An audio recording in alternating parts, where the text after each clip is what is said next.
So hello and welcome to another video of HTML. In this video, we are going to learn about HTML div classes. तो ये div classes क्या है? तो like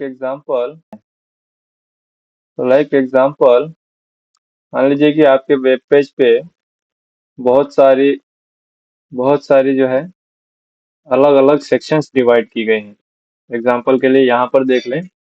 ये एक आपका हेडर हो गया. ये आपका एक एक अलग सेक्शन हो गया. ये अलग सेक्शन हो गया. ये फुटर हो गया. मान लीजिए कि ऐसे अलग अलग से आपकी पेजेस डिवाइड है. हाँ. तो ये मे बी आपका नेविगेशन बार हो जाएगा. यहाँ पर आपका कोई आर्टिकल इमेज वगैरह आ जाएगा. पैराग्राफ्स वगैरह आर्टिकल्स लिख सकते हैं वैसे. तो div ऐसे काम करता है कि इन सब के लिए एक कंटेनर की तरह काम करता है. मान लीजिए कि ये आपका एक हेडर है या फिर नेविगेशन बार जो भी है. तो अगर इसके अंदर मान लीजिए कि कई सारी आपको बटन्स डिस्प्ले करनी है, पैराग्राफ्स देने हैं, या फिर इसके अंदर इमेजेस देने हैं, हेडिंग्स देने हैं. तो उन सारी चीजों को एक एक कंटेनर में ग्रुप करके रखता है HTML का ये div क्लास. एग्जाम्पल के लिए मैं आपको यहाँ पर दिखाना चाहूंगा.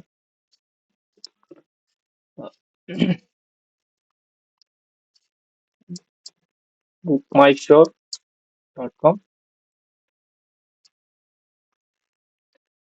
तो बुक माई शो में देखिए यहाँ पर आपको एक हेडर पार्ट दिख रहा है. इसमें आपको नॉर्मल एक टेक्स्ट दिख रहा है लोगो का. यहाँ पर सर्च बार दिख रहा है. यहाँ पर मूवी स्ट्रीम्स वगैरह दिख रहा है. यहाँ पर नेविगेशन बार है. तो ये जो है कई तरह के से आपको डिवाइड करके शो कर रहे हैं पेजेस. तो ये जो है ना div के यूज करके div का यूज करके ये किया जा रहा है. फॉर एग्जांपल मैं अगर आपको पेज इंस्पेक्ट करके दिखाता हूँ तो आपको इसमें बहुत div div क्लासेस देखने को मिलेंगी. हाँ. तो हो सकता है आपको समझ में ना आए कि div क्या है, क्यों है. बहुत सारी दिख रही है. चेनिंग प्रोसेस नेस्टेड तरीके से दिख रहे हैं. तो ये नेस्टेड तरीके से दिखा रही है ताकि ये एक ही पार्ट को कई पार्ट में डिवाइड किया गया. मे बी एग्जाम्पल एग्जाम्पल मान लीजिए कि ये इसको ले लीजिए. तो ये तो नॉर्मली एक इमेज है. हाँ. इमेज पर ये इमेज यूज कहाँ किया गया है. ये देखिए एक div के अंदर जब मैं यहाँ पर हावर करता हूँ तो आप इमेज पे फोकस कीजिएगा. इमेज देखिए कितना फोकस कर रहे हैं. फिर मैं सिर्फ इमेज पे करता हूँ. सिर्फ इमेज पे करता हूँ तो देखिए कहाँ होवर करता है. अगर मैं दूसरे div पे जाता हूँ तो ये देखिए कहाँ पर फोकस करता है. तो इस तरह से इस div के अंदर ऐसी बहुत सारी चीजें हैं. एग्जाम्पल जब मैं इसको एक्सपांड करूंगा तो आप देखेंगे कि इसके अंदर और भी divs. इसमें यहाँ पर नेम के लिए यूज हो गया. अगर मैं इसको एक्सपांड करूंगा तो इसके अंदर और भी चीजें आएंगी. तो इस तरह से div का यूज किया जाता है एक पेज के सेक्शंस को बनाने में. तो जैसे हमने यहाँ पर दिया है कि ये कंटेनर की तरह काम करता है div. और बाय डिफॉल्ट ये जो होता है ना, जब भी हम एक div क्लास अप्लाई करते हैं, div टैग का यूज करते हैं, तो बाय डिफॉल्ट वो पूरा ही पेज का विड्थ ले लेता है. मतलब शुरू से लेके एंडिंग तक. ओके. ऐसे ये अलग अलग एलिमेंट्स को जो है सेक्शंस को ग्रुप करके रखता है वेब पेज में एक साथ. कॉमनली इसके साथ जो है स्टाइल्स क्लास और आईडी एट्रीब्यूट्स वगैरह इसके साथ यूज होती हैं नॉर्मली div को दिखाने के लिए कि या फिर उसको थोड़ा ब्यूटीफाई करने के लिए, उसको अच्छे से दिखाने के लिए इसका यूज किया जाता है. तो ये तो नॉर्मली हमारा थ्योरी पार्ट रहा. ओके. तो एक्चुअली इन एक्शन हम देखेंगे div काम कैसे करने, कैसे कैसे हम उसको इम्प्लीमेंट करेंगे. तो इसके लिए हमने अपना प्रीवियस वाला प्रोजेक्ट ही लिया है टेबल्स का, जहां पर हमने टेबल्स का प्रैक्टिस किया. इस पे मैं यहाँ पर एक div टैग लेता हूँ. div opening close. और इसके अंदर ना मैं दो अलग अलग एलिमेंट लेता हूँ. अभी के लिए मैं H3 ले रहा हूँ. H3 tag. तो मैं इसको लेता हूँ. This is H3 tag in div. Okay. और इसी तरह मैं एक ना पैराग्राफ लूंगा. तो हमको दो अलग अलग टैग्स यूज करने हैं. तभी हमको पता चला है कि div के अंदर जो है ना अलग अलग टैग्स को हम ग्रुप कर सकते हैं. This is paragraph. Okay, page को कंट्रोल एस करके सेव कर लिया हमने। ब्राउजर पे चलते हैं, इसको रिफ्रेश करूंगा, देखिएगा रिफ्रेश करते ही हमको यहाँ पर चेंजेस आए, ठीक है। पर ये नॉर्मली ऐसे दिख रहा होगा, ये एक नॉर्मल सा H3 टैग का यूज किया गया है और पैराग्राफ का यूज किया है। बट जब मैं इसको इंस्पेक्ट करूंगा, इंस्पेक्ट में आप देखेंगे कि यहाँ पर आपको div टैग दिख रहा है, ओके। और div टैग के अंदर आपको जो है H3 और P दिख रहा होगा। मीन्स ये दोनों टैग्स इस div क्लास के अंदर है, div टैग के अंदर है, ओके। तो ये तो हमने देख लिया कि एक div टैग जो है मल्टीपल एलिमेंट्स को ग्रुप करके रखता है। पर बाय डिफॉल्ट वो पूरा का पूरा ये विड्थ लेता है, इसको कैसे देखेंगे? तो इसके लिए मैं एक छोटा सा CSS अप्लाई करूंगा अपने इस पेज में, अपने इस कोड में, प्रोजेक्ट में हम एक छोटा सा CSS अप्लाई करेंगे ताकि हम देख सकें कि विड्थ कहाँ तक अप्लाई हो रहा है। तो मैं इसके लिए एक छोटा बैकग्राउंड कलर का चेंज लगाता हूँ। तो मैं यहाँ पर एक स्टाइल एट्रीब्यूट, स्टाइल का यूज करूंगा CSS का, और बैकग्राउंड, स्पेलिंग सही है, PACK, ओके। बैकग्राउंड कलर, और इसको मैं रखता हूँ रेड। कंट्रोल एस करके सेव किया, ब्राउजर पे चलते हैं एंड रिफ्रेश करूंगा, देखिए। तो इससे हमको पता चल रहा है कि ये बाय डिफॉल्ट सारा का सारा जो है विड्थ ऑक्युपाई करता है, ओके। तो मान लीजिए कि हमको ये विड्थ का, ये हमको ये विड्थ कुछ कम करना है। मान लीजिए मेरे को ये 50% ही, आधा ही है मेरे को अप्लाई करना है, और आधा में मैं कुछ और अप्लाई कर लूँ। हम इस बार स्टाइल जो है अपना हेड पार्ट में यूज करेंगे, हेड पार्ट में हम CSS अप्लाई करेंगे। वो कैसे करते हैं, देखिए।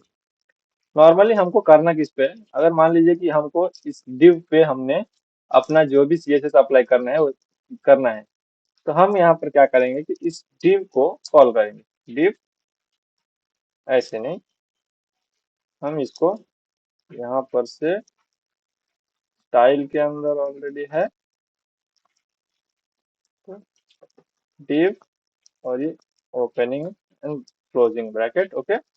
और इसमें देते हैं विड्थ अपना, विड्थ, और मैं विड्थ मान लो कि मैं 50% रखना चाहता हूँ, 50%। मैंने पेज को अभी सेव किया, ब्राउजर पे चल के देखते हैं कुछ चेंजेस होते हैं कि नहीं, ओके।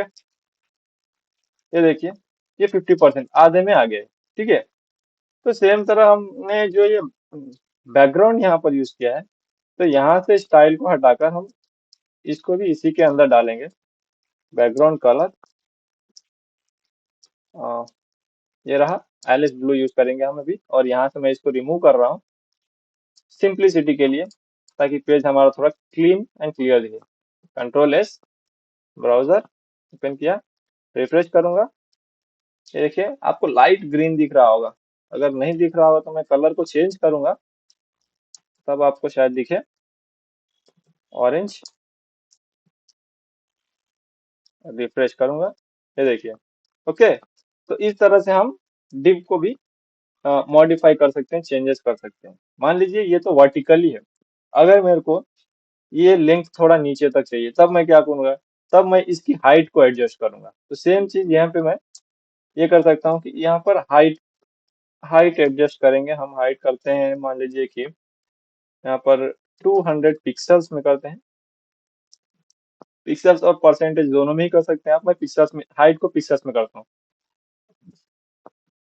रिफ्रेश करूंगा, देखिएगा, ये देखिए चेंज हो गया, ओके। तो इस तरह से डिव को भी हम अप्लाई कर सकते हैं, डिव के चेंजेस को मॉडिफाई कर सकते हैं। वैसे मान लीजिए हमारे पास एक से ज्यादा डिव है, तो ये तो एक डिव है, एक से ज्यादा डिव है, मैंने इसी को कॉपी किया और पेस्ट करूंगा यहाँ पर, दो, तीन, तीन बार मैंने पेस्ट किया। पेज को सेव करूंगा, कंट्रोल एस, और यहाँ पर हम इसको रिफ्रेश करेंगे, देखना, ये देखिए हमारे पास तीन डिव क्लासेस आ गए। और इसको जब हम इंस्पेक्ट करेंगे, इंस्पेक्ट में देखिएगा ये बॉडी है, बॉडी के अंदर एक, दो, तीन, और जैसे जैसे आप एक एक डिव पे हावर करते हैं, यहाँ पर एरिया हाईलाइट होता है, ओके। तो ये और एक चीज यहाँ पर मैं बताना चाहूंगा कि आप यहाँ पर देख रहे हो कि इसकी जो विड्थ है एडजस्ट होके 50% में आ गई है। ये इसलिए ताकि हमने ऑलरेडी यहाँ पर परसेंटेज में उसको डिक्लेयर किया है कि ये विड्थ जो है परसेंटेज में होनी चाहिए। ओके, तो इसका स्क्रीन आप कितना भी बड़ा या छोटा कर लो, वो ऑटोमेटिकली 50% पे ले लेगा उसको। ठीक है, तो ये था हमारा जो डिव के बारे में था उस। ओके, तो मैं विड्थ थोड़ा कम करूंगा, इसको यहाँ पर मैं रखूंगा इसको भी 100 पिक्सल्स, 100 पिक्सल्स रखूंगा और रिफ्रेश करके देखते हैं। Okay, width, oh sorry, width 100%, इसको 400 पिक्सल्स रखता हूँ। ओके, अभी ठीक है। ओके, तो इस तरह से हम div को मैनिपुलेट कर सकते हैं। अभी हमने वर्टिकली इसको अलाइनमेंट किया है।